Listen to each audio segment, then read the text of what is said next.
Hi there, my name is Alan and welcome to Design Dummy. In this tutorial, we will be learning how to design for social media.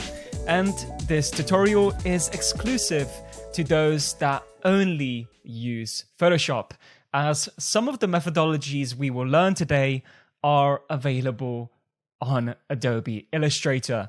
But for those that use Photoshop exclusively, this may be a mega discovery. And we all know social media. We all know how to design for it. And for those that have been on the platform for a while, we know about the aesthetics and the grid layouts. And as we can see, an example of the common grid layouts that are used on social media. For example, the diagonal, the vertical, the tiles, horizontal, dots, and zigzags. And some of us even obsess about the idea of one post going wrong, or the company director telling us that we have to remove a post because it's a liability, or it doesn't fit with compliance, or it doesn't fit with the messaging, or it's just wrong. We don't like it. So when we put ourselves in this trap of designing a grid pattern to make things aesthetically pleasing for our patients, we have to put a lot of consideration at the beginning. The planning stage is very, very important.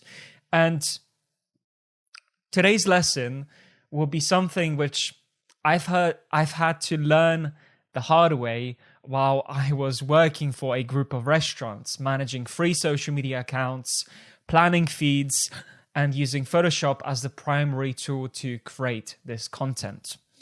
I'm going to share with you the first example, which is a common way that people design posts. So right off the bat, I am going to pick just a grid style. So I will pick the tile grid layout, which is this one. And we are going to imagine that I need to create this layout of white, orange, white, orange, white, orange. And I need to plan ahead.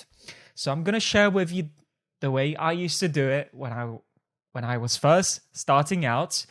And it includes something along the lines of this. We start with a blank layer. I'm not going to create any designs. I'm just going to follow the orange and white. So just for the purpose of this tutorial, we start with a blank layer, and then we, create this two-tone effect. So I'm creating the orange. Then I'm going to group this layer, and I'm going to name it number 1, which would correlate to the first post in my grid plan.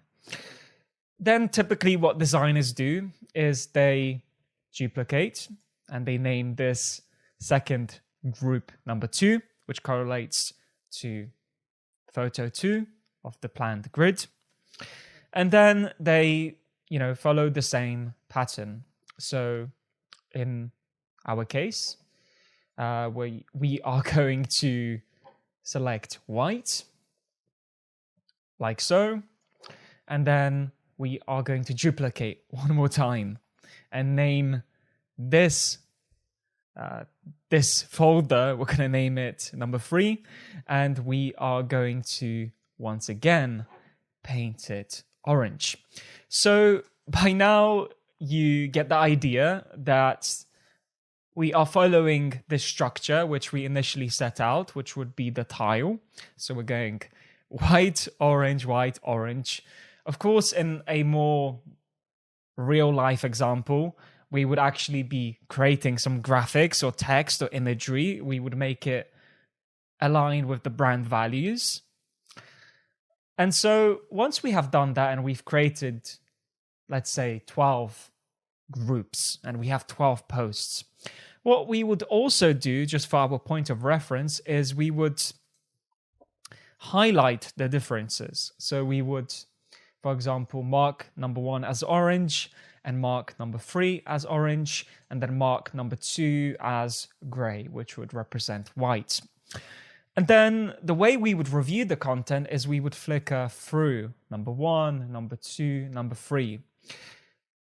After that, we would export all of our posts by selecting these groups and right-clicking to quick export as a PNG.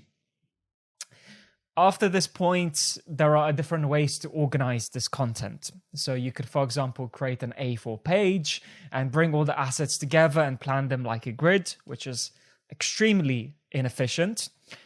Another way that I've seen designers do it, and I've fallen into this trap myself, is I would pay for grid planning services, which is essentially a piece of software that either integrates with Instagram and schedules, or is literally just a feed planning software, a drag and drop where you bring all your assets and it gives you this user interface that allows you to preview the designs which you've exported.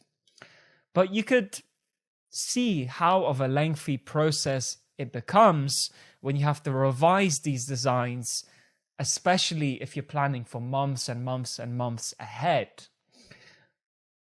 It's also a problem if you do it with services like Later, where you schedule, because these services are quite clunky and they also compress your content to suit the needs of publishing on Instagram.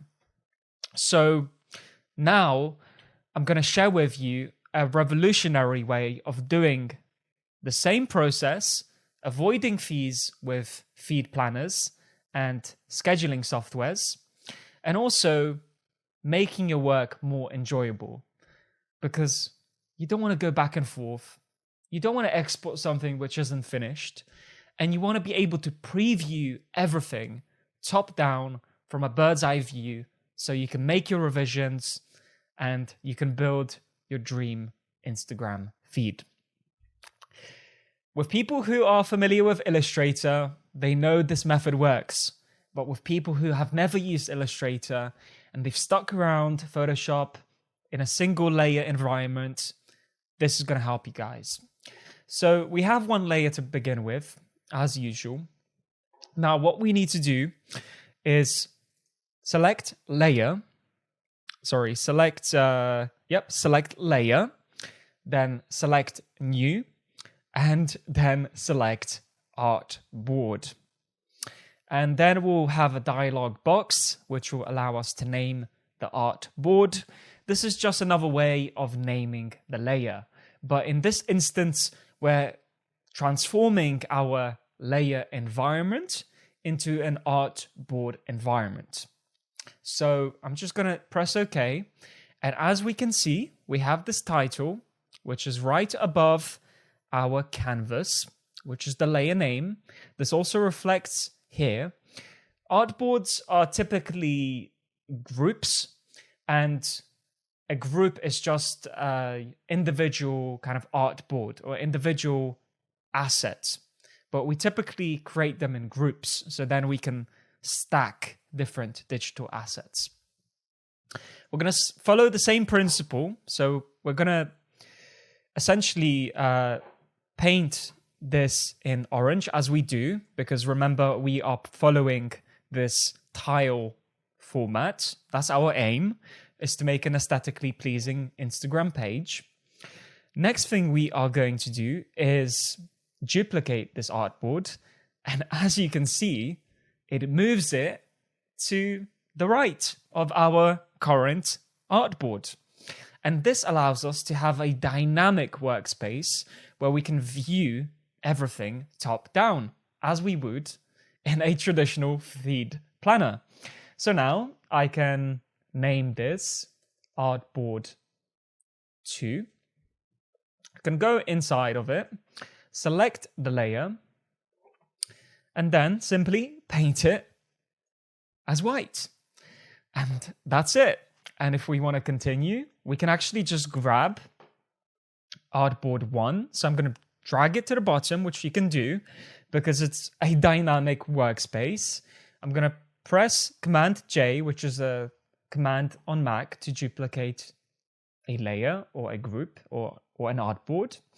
And I'm simply going to drag them as so. And Photoshop even allows us the capability to make sure all of these are aligned. And guess what? If you want to continue and do this for 200 posts, you can go ahead and do that. Okay?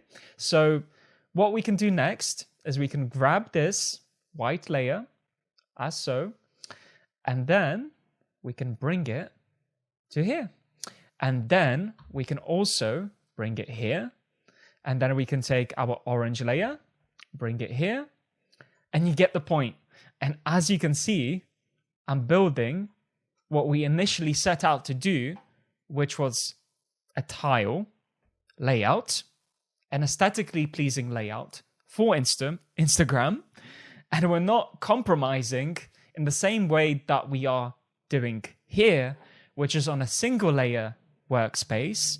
And we have to export and take away and upload and process and compress and have the annoyance of stepping away from the place you want to be, which is on Photoshop and nowhere else. And as you scale, if you have a social media agency or you're a freelancer or you work for a large scale organization and you need to do this efficiently, this is how you do it. This is the good method. Now, it doesn't stop there. There are a few other things you can do. So for example, you can change the mode of these layers. So you can, for example, when they spawn, or if you just have empty artboards, you can spawn them as transparent or black, or you can set which colors they actually spawn in as a default, which also helps with the workflow if you're doing this at scale. The other thing you can do is, of course, you can press these buttons, which are to the sides of each artboard if it allows for it. So you can press a little plus icon, and as you can see, my default was black. If I change my default to transparent, it will actively change. And if I change it to, let's say we want to change it to our orange, then we can do that. And if we continue pressing, we are going to spawn in this orange artboard. So it's pretty amazing. And it doesn't stop there. If you select an artboard, you can also change the resolution. So if I want to extend this to a vertical standard, I can change the height to 1350 pixels. And just like that, I have now a new standard. Now, remember, guys, if you're going to do this, which you can, you need to also consider how Instagram will display it in an authentic and aesthetic way. So if we go back just to this example, which is on this scheduling software, at its current time, Instagram only displays posts on the feed in the square format. So you can design in this vertical format to maximize the real estate, the screen real estate. However, you need to put into consideration how it crops. So the way I like to do that is I like to render a square just right above this vertical design as so. So now if I go into Artboard 5, and I'm going to try and open this layer, and I'm going to just create a new layer, and then I am going to paint a square box, okay? And now we have a point of reference. If we center this vertically and horizontally, just like so, we can use this as a guide for that grid. So for example, if you have a portrait photo of a person smiling and their head kind of crops past these lines, then you can make the adjustment within this range so that on your grid, it will display beautifully, as opposed to it cutting off because you didn't consider how Instagram is displaying these posts. So what you can do is you can essentially drop the opacity down to, let's say, 50%. And you can also just drag your ruler, just like so, over these lines. And then you can just disable it and create your design. And you can use these lines as a point of reference of where that cutoff point is going to be. And the great thing about this is as you duplicate across, you're going to have that point of reference across the board. So it makes your workflow a lot easier. And as it comes to export, when you finally created your designs and you're satisfied and you've pitched, you can obviously export as per usual and just select all of these artboards and do a quick export as a PNG. The one thing which is great about doing this is, of course, that you can also export the entire artboard as a JPEG. So you could go to File and then Save As, for example, just like so. And then we can save a copy as a JPEG, just like so. And then here we'll see the file preview. Be careful here because sometimes it's ridiculous, especially if you stack, the different layers, etc. So we can press OK, just like so. And then we can open Finder.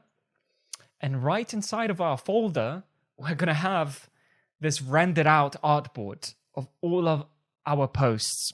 So instead of pitching to a client, pitching to the director, the managing director, the marketing manager, whoever is the authority figure, if there's someone above you that needs to sign off, then you can share this exported artboard as a way to essentially share everything at once, as opposed to selecting each individual layer and then sending the PNGs via email. So that's about it when it comes to artboards. I mean, it's a much better workflow than the typical way of going individually one by one. And it's going to save you so much time when it comes to building out those designs and just making your work more efficient. So that's it for today. Thank you so much for watching, and I hope to see you in the next one.